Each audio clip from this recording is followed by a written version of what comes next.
Salam Indonesia. Anda menyaksikan berita terkini bersama saya Pradana Adiputra.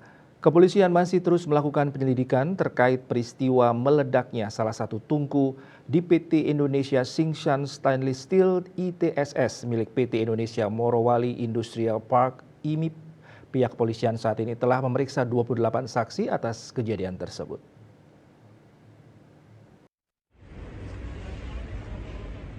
Pihak tim gabungan dari Kepolisian Daerah Polda Sulawesi Tengah telah memeriksa 28 saksi atas peristiwa meledaknya salah satu tungku di PT ITSS yang menyebabkan 18 orang meninggal dunia dan puluhan lainnya mengalami luka serius.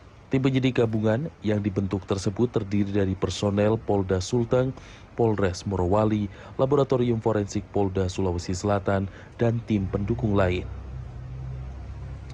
Kabid Humas Polda Sulteng Kombes Pol Joko Winartono mengatakan dalam penyelidikan yang saat ini masih berlangsung, tim juga melibatkan tim penjinak bom guna mendeteksi adanya kemungkinan sisa bahan peledak. Saat ini tim investigasi masih melaksanakan tugas di lapangan, kemudian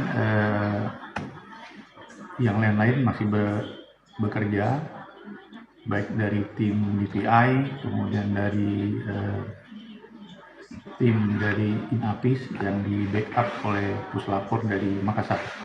Saat ini lokasi kejadian masih dipasangi garis polisi dan belum dapat beroperasi.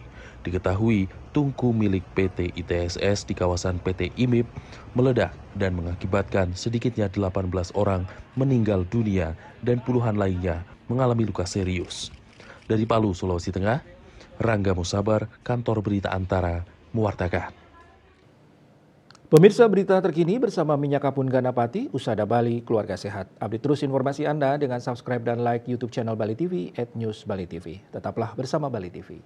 Salam Indonesia.